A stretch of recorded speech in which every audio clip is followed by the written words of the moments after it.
Okay, we're gonna do some troubleshooting for some Hope&Plum carrier issues. So I keep seeing a lot of people who say my buckle is upside down. So first of all, if you are putting your carrier on like this, you're right. If you're putting it on like this, that is incorrect, and that's why you think your buckle is wrong. Your buckle is not actually wrong.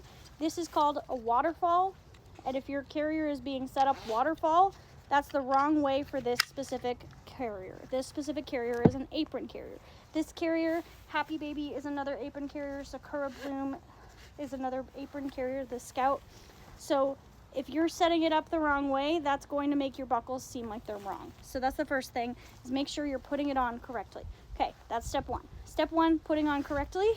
Now, if you get to here and you're like, I've put it on correctly and my buckle's upside down, I'm gonna show you how to fix it. So sometimes when someone gets a waterfall carrier, an apron carrier for the first time expecting waterfall, because that's what most of the US market is waterfall carriers. When someone gets an apron carrier expecting a waterfall, they sometimes will flip the buckle using this trick that I'm gonna show you. This is called the triangle trick. You're gonna fold one of the straps that the buckle is on like that, and you're gonna feed it through, okay? That first part, see how I'm just feeding that triangle through?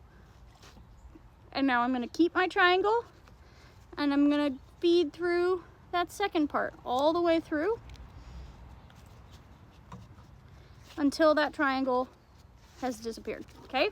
So now that I've done that, if I go to put it on, my buckle nothing's twisted all the way around. I've got my carrier on correctly, and this buckle is upside down.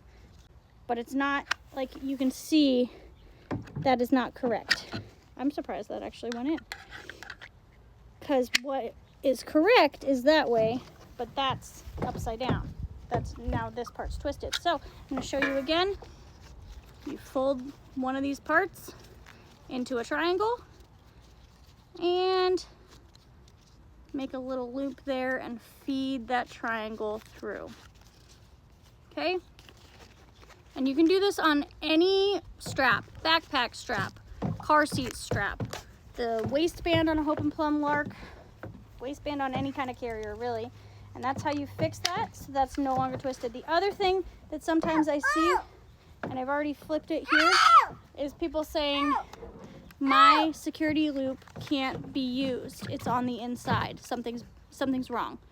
Take this, unclip it, pull the security loop around. Hold on. Okay, so now my security loop can be used properly. I'm gonna clip that in. Security loop gets used like this. You pull it over the buckle. So that's important because if your buckle fails, then there's a second layer of protection. But on a Lark specifically, it also creates a kind of tension that helps a lot. So it's important. A lot of people will say my carrier is sliding down, and the reason is because they're not using their safety loop. If you're using your safety loop, the carriers are less likely to slide down on you because there's additional tension created in that. They use like really nice webbing, and so it slides super well. The double-edged sword of it sliding super well is that without that security loop, it slides too well, and that's why carriers will ride down on you, okay? And then I also just wanted to show you real quick what this part is for. On the end of all of your webbing, there will be this elastic strap. You roll over like this, okay? Fold up anything extra you don't want, and then you can stow it away. So I like to just stick my finger in there and then flip like that, okay? And straighten it out all nice. And then you can do the same thing on all of your webbing. The waistband has one too.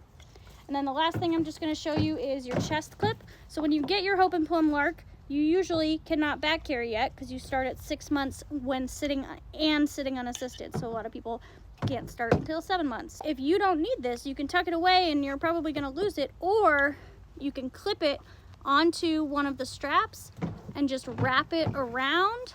I like to loosen it all the way and just wrap it around and clip the other piece on there. So I always have one with me and I'm less likely to lose it. And now that I can back carry, I can front or back carry whenever I want. When you are front carrying, there is no purpose for the chest clip, but when you are back carrying, you clip the straps like this. You know, there's other tutorials for that part, but then you just unclip one of them and have it ready to go, and your chest clip provides some additional support.